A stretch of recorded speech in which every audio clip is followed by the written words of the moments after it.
okay?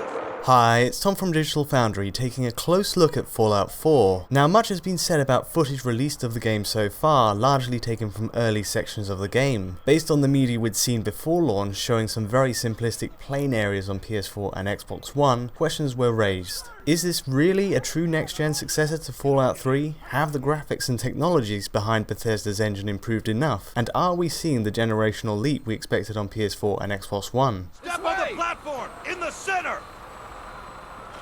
Well, having played far into the game now, it's fair to say there are obvious upgrades over Fallout 3. Even compared to the last game on PC, maxed out at ultra settings, Fallout 4 is a clear cut ahead for several reasons. Now, it's fair to say the creation engine at the game's heart has a lot in common with the developer's last work. The dialogue tree system, the huge world scale, dynamic time of day, use of physics-based items and ragdolls, and even the control setup will be very familiar to fans of Skyrim and Fallout 3. But new technologies are added to the engine which do make it feel like an evolution overall, even if some aspects of the studio's previous work flicker through. Take the game's presentation for example. Once we emerge from Vault 111 to a post-nuclear wasteland, we're given a full 1080p resolution on PS4 and Xbox One, a big leap in clarity over the native 720p of last-gen versions of Fallout 3. A new temporal anti-aliasing method is also added, treating visual noise and flicker on panning motions. As you can see by the lack of shimmer on trees in this panning shot, it's a big step up in clarity over the FXAA common to earlier games. The aesthetics has also changed hugely. We're going from the more gritty apocalyptic setting of Fallout 3 to a much brighter, vibrant backdrop in Fallout 4. Pastel colours are used across houses, and the world as a whole benefits from a filmic tone mapping pass added in post-processing.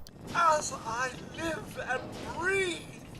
As a result, there's a vibrance to each area which we didn't get in the last game. The change in art style does come down to a personal preference, but the technology behind it supports Bethesda's vision for Fallout 4.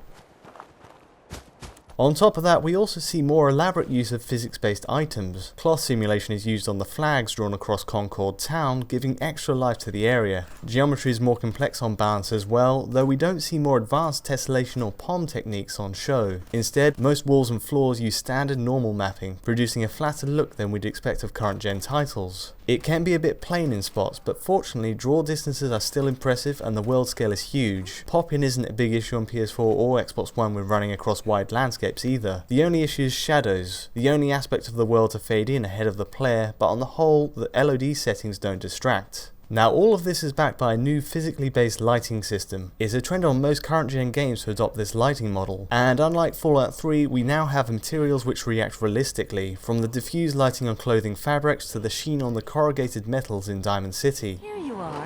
Head down the hall there. Even character skin benefits with new shaders, and Bethesda has clearly gone to town on the mapping detail when up close to our leading avatar. Unfortunately, while characters are much more detailed, in motion they are let down a little by some, let's say, less flattering animations.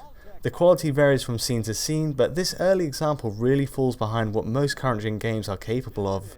It's uncanny, especially when zoomed up close, though major characters do show more work being put into their animations later on. Full body motion capture is deployed in this case, which really helps performance in this scene. Scrap for that parts. a statement, Mr. McDonough? Tyrant Mayor shuts down the press. As another plus, actual character controls in third-person view now finally animate correctly. Unlike the floaty movements from Fallout 3 and Skyrim, the body rig reacts to dimensions in the environment, and each step lands where it should. As for effects, we see some big changes too. We have proper volumetric lighting projecting across newly added smoke and fog effects in the distance. These add to the atmosphere, especially around this inn area, plus outdoors when looking over a distance. This fog effect is especially impressive when God rays stream past. That said, you'll notice the quality of these light shafts run at a lower resolution to the rest of the image, especially once fog is involved. In this case we see a 480 by 270 resolution in play across edges. That's a small fraction of the full 1080p image wherever geometry intersects with light. It creates a strange dithered artifact from some angles on PS4 and Xbox One, but it's rarely in evidence, and these light shafts were entirely absent from Fallout 3. Added to that, the physically based lighting makes the most of new weather features like rain. Material properties change during rainfall, for example, and we get a dewy, wet sheen across surfaces once it kicks in across the city. Other effects we're less keen on. Bethesda adds screen space ambient occlusion to Fallout 4, filling each corner with pockets of shade. It's a plus over Fallout 3, and we'd rather have the effect than go without, but this shading effect shows its age, and shadows produce a distracting flicker around characters. Newer and more subtle versions of the effect are available, such as horizon-based ambient occlusion, which help avoid this while retaining depth across the scene, but here this is the best we've got. A bokeh depth of field filter is also added, kicking in with cinematic shots during dialogue, plus on scoped weapons. It's not the most refined approach to depth of field, and we've seen sharper, more pleasant implementations of the effect in other games. Radiation could deter the pride of General Atomics International. So overall, Fallout 4 does feel like a step forward then, if not the giant leap we had hoped for. The physically based lighting, weather conditions, and suite of new effects make it stand apart from Fallout 3 on the surface. Aspects of its presentation fall behind the curve though, and the world overall appears a touch flat for its use of normal maps. On PS4 and Xbox One, we also stick to the 30 FPS target of last gen games too, with some variable delivery in sticking to that number as we've discussed in our previous performance analysis. This is particularly the case with dips we've seen as we move across the wasteland.